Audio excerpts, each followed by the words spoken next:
रास्ता एक है पर उलझने अनेक हैं इसकी। इन परिस्थितियों से हमको तुम लड़ना सिखा देना। अभी आया नहीं है हमें खुद के पाँव पर चलना। पकड़कर हमारा हाथ हमें चलना सिखा देना, हमें चलना सिखा देना। जय महाराज जी की सभी को। प्रखर प्रेरणा। एक बार एक परिवार बड़ी दूर से चलकर महाराज जी के पास आया। उस परिवार को अपनी कोई बड़ी समस्या थी। उन्होंने वह महाराज जी के समक्ष रखी। महाराज जी ने प्रत्युत्तर में कहा, साधना सुमिरन करो, सब ठीक हो जाएगा। इतना कहकर महाराज जी ने उन्हें जाने की आज्ञा दे दी। सभी बाहर आ गए, पर उस परिवार को लगा कि शायद महाराज जी ने हमारी समस्या को कोई खास महत्व नहीं दिया और ना ही सांत्वना दी। इसलिए उन्होंने एक प्रचारक स्वामी जी को पुनः वह समस्या महाराज जी के समक्ष रखने को कहा। स्वामी जी ने सारी बात महाराज जी को कह सुनाई।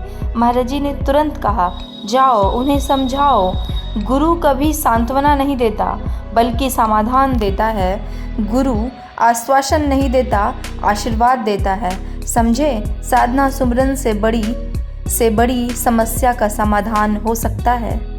आज का विशेष अनुभव है, मन को सही करना होगा। यह अनुभव है 2020 की। पिछले 2-3 दिन में मैं जब भी साधना पर बैठता तो मुझे कुछ धुंधला धुंधला नज़र आता था। महाराज जी मुझे क्या दिखा रहे थे वह मैं समझ नहीं पा रहा था। फिर आया 29 मार्च 2020। उस दिन मैं जैसे ही साधना में बैठा तो सब कुछ एकदम साफ साफ दिखाई देने लगा। इस अनुभव मैं खुद को देख पा रहा था।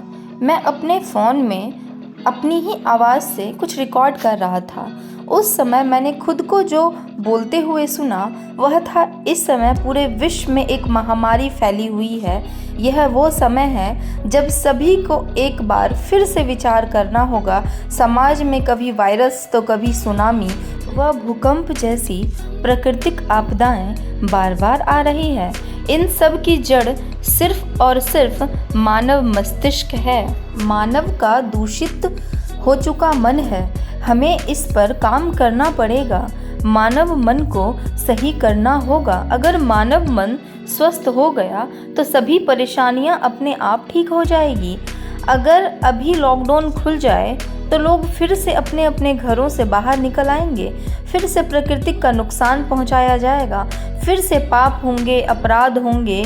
इन पर तब से रोकथाम नहीं लगाई जा सकती जब तक एक एक इंसान के मन पर काम नहीं होगा। इंसान के मन को सही दिशा में लाने का कार्य केवल दिव्य ज्योति जागृति संस्थान ही कर रहा है और आगे इस ब्रह्म ज्ञान के माध्यम से वही करेगा। मुझे यह सारा सीन देखकर समझ में आ रहा है कि सारा सत्संग मैं किसी को समझाने के लिए रिकॉर्ड कर रहा था।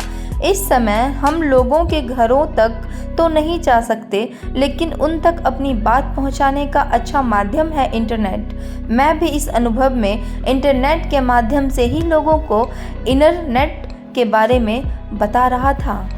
जय महाराज जी की आप सभी को। चूँकि ईश्वर हमारी आत्मा में निवास करते हैं, इसलिए जब तक हम स्वयं पर विश्वास करना नहीं सीखते तब तक हम भगवान पर भी विश्वास नहीं कर सकते। Please subscribe DJJS World YouTube channel. अगर आप लोगों ने अभी तक DJJS World यूट्यूब चैनल को सब्सक्राइब नहीं किया है तो प्लीज़ उसे सब्सक्राइब करें और अपने फैमिली मेम्बर्स, अपने रिलेटिव्स से भी और अपने फ्रेंड्स से भी इसको और इस चैनल को सब्सक्राइब करवाएं, ताकि यह ज्ञान का प्रचार प्रसार और लोगों तक भी और जन जन तक पहुंच पाए। जय महाराज जी की।